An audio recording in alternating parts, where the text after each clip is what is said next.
Kita diperlengkapi untuk berbuat baik.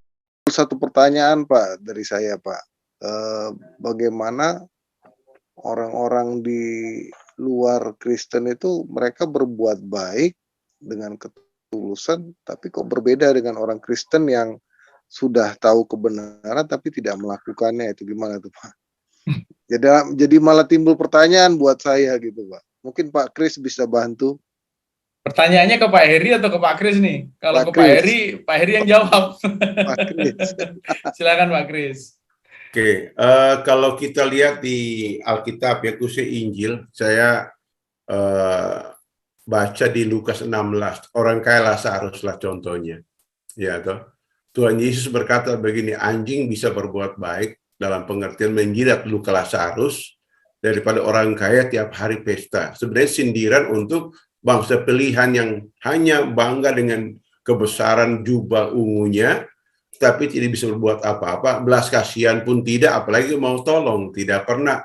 Ya, justru orang miskin sudah di bawah meja, tidak. Itu lalu Tuhan berkata, anjing pun bisa. Kamu lebih hebat dari anjing itu. Pertanyaan saya, bagaimana suka makan RW? RW bisa berbuat baik, sedangkan yang makan tidak berbuat baik. Itu masalah di situ, Pak. Apalagi di pas homing ya. Jadi, jadi Tuhan Yesus fair bahwa berbuat baik itu kadang-kadang hilang di dalam diri orang percaya, seperti orang Yahudi zaman dulu, zaman Yesus seperti itu. Makanya Tuhan selalu menekankan belas kasihan, berbuat baik di Abraham. Kalau kamu bangga Abraham bapamu, berbuat di bawah Abraham lakukan, karena dia menjadi berkat bagi bangsa-bangsa. Ini jadi beban kita, Pak. Jadi makanya gereja harus punya visi ke dalam pengertian orang Kristen yang terhilang, dalam Injil Matius, pergi ke bangsa Israel yang terhilang, untuk membina pola pikir, pola tingkah seperti itu. Kita nggak bisa sekali ada di mana-mana seperti gereja apapun. Kita punya beban ke sana untuk pembinaan umat, baik dari pimpinan sampai ke bawah, ya, supaya pemahaman jelas, nah gitu.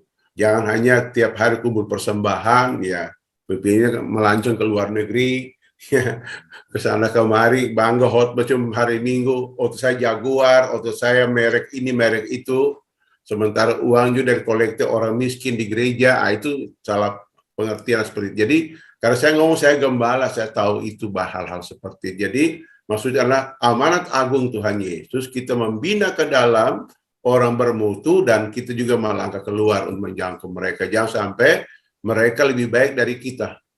Karena mereka juga punya kitab suci, mereka punya nilai budaya. Itu nggak disangkal. Nah, seperti makanya Tuhan Yesus berkata, hidup keagamaan harus lebih benar dari orang-orang Farisi. Kalau nggak, engkau bukan murid Kristus. Itu yang menjadi tantangan dalam hidup kita dan pelayanan kita. Sehingga pembinaan to the point, jelas arah ke depan. Nah, seperti itu, Pak.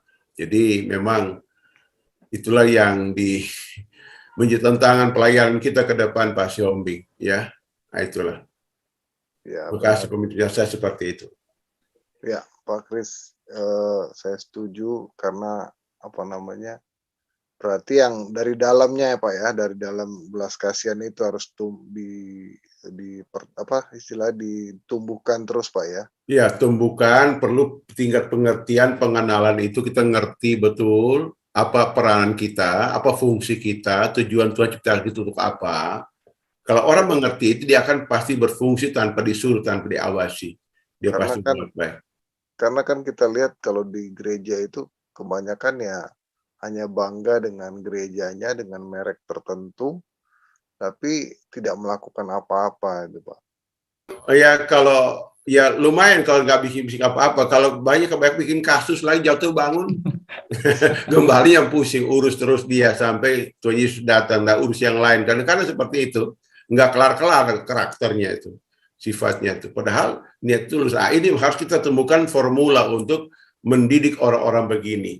Ya kalau saya sederhana aja, orang kalau nggak mau dibina saya biarkan aja. Saya cari yang mau dibina dulu.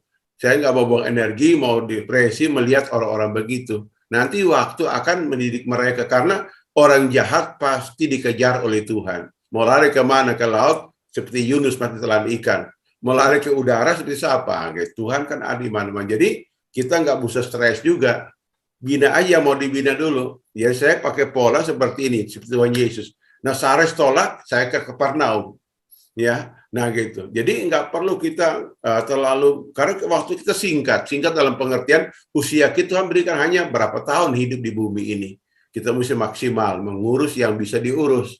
Nah gitu. Memang kita tahu. Nah, tapi kita harus punya formula, punya metode, punya cara untuk mendidik orang begitu. Saya beri contoh. 2 Korintus 10 ayat 4 dan 5. Paulus berkata gini, kami punya senjata diperlengkapi untuk merobohkan tembok keangkuhan yang dibangun oleh keangkuhan manusia, membawa segala pikiran pada Kristus. Jadi Paulus punya senjata. Senjata apa yang dilengkapi? Ternyata di situ ada ramah, keberanian, lalu punya kearifan untuk dilengkapi dengan kuasa Tuhan, sehingga keangkuhan manusia itu menjadi penghalang bisa dibawa kepada pengenalan Tuhan. Karena tujuan kita berbuat baik, ya kan?